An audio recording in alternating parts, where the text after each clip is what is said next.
I can't see that far ahead. Maybe Seth Meyers has Mike Tyson. I don't know. This is the Rude Awakening Show podcast. Gerald Celente is joining us right now. Gerald is the publisher of the TrendsJournal. Good morning, Gerald. How are you? Good morning, guys. How's things? Things are good. Yeah. Where in the world are you located? We're in Colonial Kingston, New York. Kingston, New York. 2 hours north. You know where that is? Yes, Colonial Kingston. We're 2 hours north of New York City. Actually, we're on the most historic corner in the United States. You are? It's the only place where there's a pre-Revolutionary War stone building on each corner. So this was the heart of the revolution over here. Oh, really? See, now that fact I did not know. But you just ruined our contest question today. That was our question today. Yeah. Darn it. All right. So we're just into this new year here, and you're the trend guy. So what are the trends? What's happening? What are we trending with?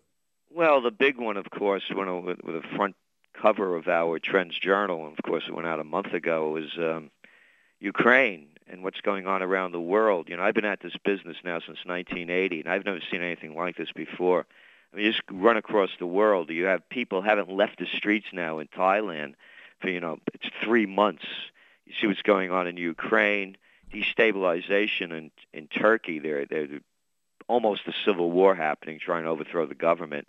But all tied into this, you're seeing really a lot of fluctuations in currency markets and really economic destabilization. I mean, look what's going on in Venezuela. Go down to Argentina. How about the protests in Brazil?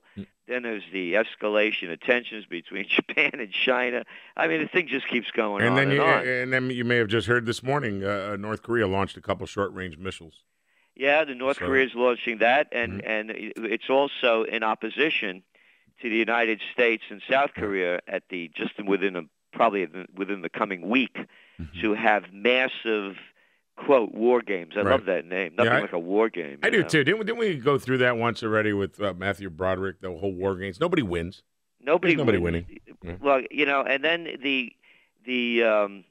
and by the way, these aren't, like these pictures you see, the guys coming out of these boats and running up on the, sure, that's not what it's about. It's about, can they mass annihilate a country before they counterattack? Yes. That's the war game. Yeah. So you keep going around the world, Libya, Syria, Yemen, Bahrain. Nobody ever talks about Bahrain, by the way. That's this little vital country where the United States has a fifth fleet.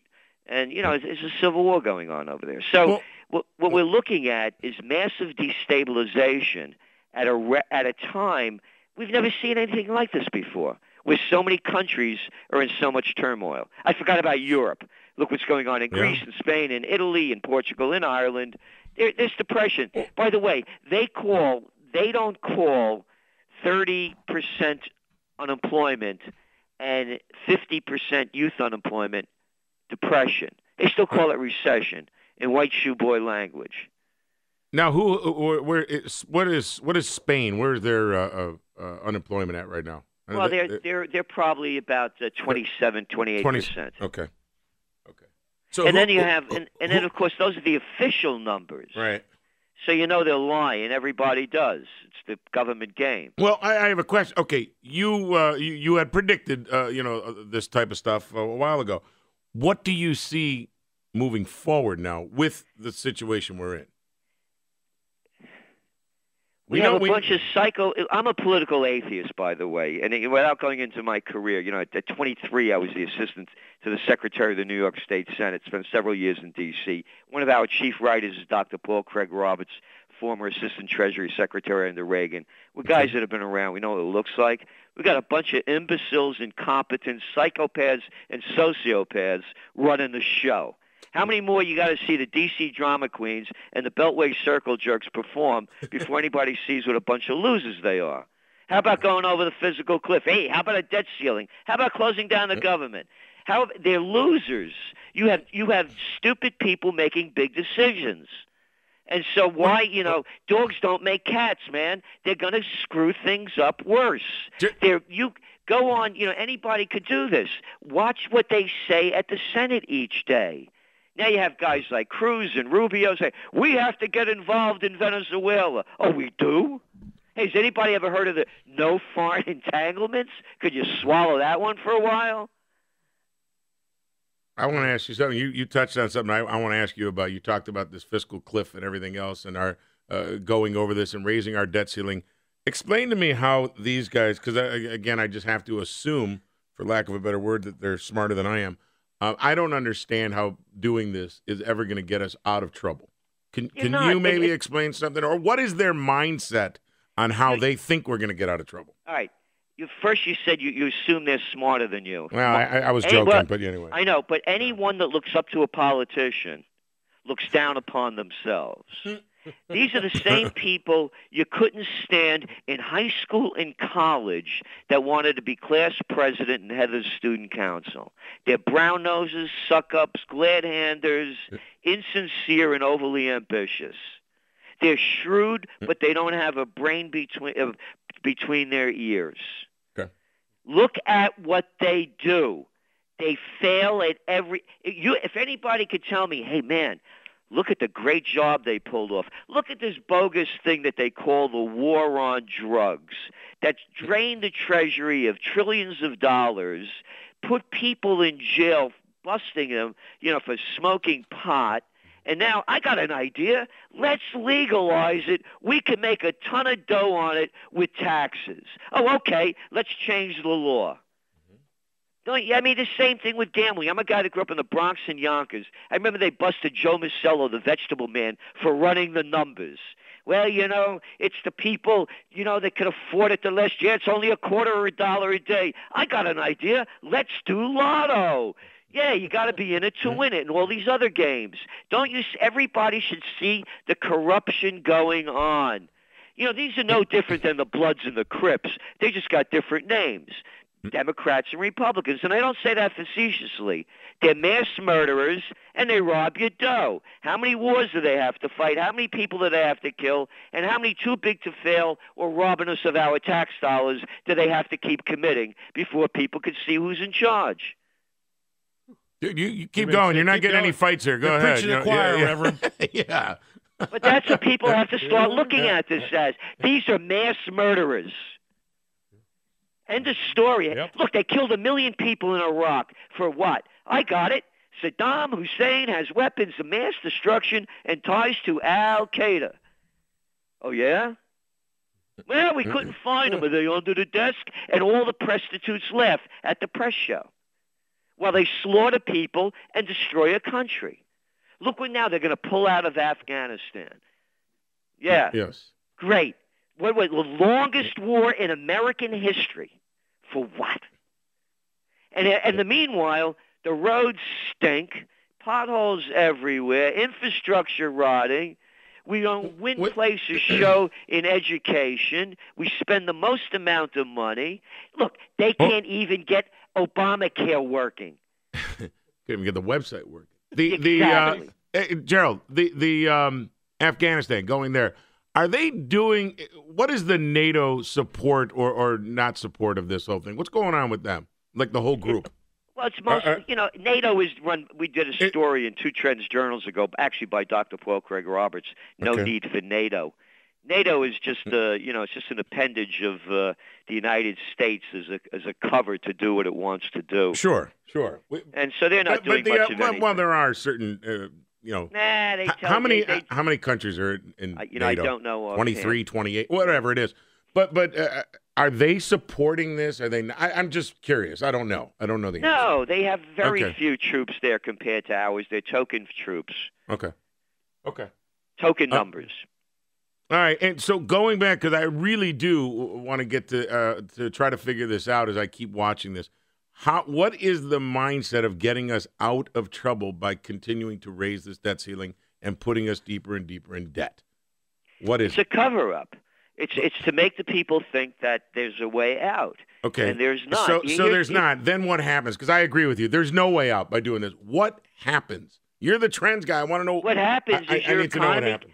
You see what the results are. The economy keeps declining. Okay. The value, it costs us more to buy everything. When do they devalue the dollar? When do these other countries say their dollar's not worth anything anymore because it's only backed by you guys? Can go on. Here's the big story now. Yeah. Will the Chinese yuan become the new reserve currency? But they're not in great shape either over there. No, they're not. But you know what they're doing?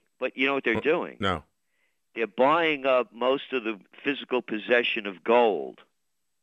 So now when things get really bad, because here's what we believe they're going to do, by the way, in the States with the dollar. They need to, this tapering is not going to work. Right. When they announced the tapering in late December, you saw the global equity markets in January lose over $3 trillion. And that was a small tapering of what they were doing. Exactly. Yes. And now you're looking, as we speak now, the European markets are way off. The Asian markets are going nowhere. Their money's flowing out of all of these hot money companies. When the tapering, what they did was you bought money, the stimulus. What you got is very cheap money from the U.S. You brought it to other countries to get higher yields. Mm-hmm. So now when the tapering came in, the money flowed out of those other countries. So their currencies are all under pressure. So they're raising interest rates at a time when their economies are going down. So you don't do that. You have to lower interest rates when your economies are going down. So you have a global destabilization. So here's what we think is going to happen. We believe they're going to come out with another round of stimulus. Okay. It's the only way they're going to keep the Ponzi scheme going. And by the way, if anybody wants to see what a bunch of morons, incompetents, and losers that are running the Federal Reserve, and I'm sure you guys know, the Federal Reserve as federal as Federal Express. It's a private group of banks. Period, paragraph, and it was what the founding fathers and the entire elections in the 1800s were against, for a private central bank taking over the money supply. Everybody wants to see what a dopes these guys are, how incompetent, arrogant losers they are. Every 5 years, in freedom and democracy in America, they wait 5 years to release the Fed minutes. So now the Fed minutes are coming out from 2008 when we were going into the panic. These people didn't have a clue of what's going on. And Yellen over there, our new Fed chair, she doesn't want to be called she wants to be called a Fed chair. She doesn't want to be called a Fed chairwoman. Okay. And I like to call her Faccia Bruta, but anyway, that's another story. She goes on to say how, we're in deep trouble. And then in April, as things are getting worse, she's predicting economic growth at 1.5% and saying the worst is over. And she's so wrong. Now they don't know what they're doing. Mm-hmm. This stimulus is unprecedented in world history. And by the way, you also read the minutes, and they show how they were dumping in nearly $1 trillion of our money into foreign banks to prop them up in 2009 and 2010. So they don't know what to do. Well, there's another thing, and unfortunately, we don't have tons of time. I could talk to you forever on this. Because the other thing that really scares the crap out of me, I'm sure this whole MyRA thing, where they're trying to get you. You're familiar with this, right? Yes. MyRA. Now, am I correct in all this crap that we've been buying with our $85 trillion these over the months, $85 billion? I mean, of a month. They're now trying to figure out a way to get us to take those. You got it. Okay. Yeah, good. That's what I thought it was. And I was like, are you really seriously doing this? And why is nobody outraged about this? Nobody's outraged about anything. That's what.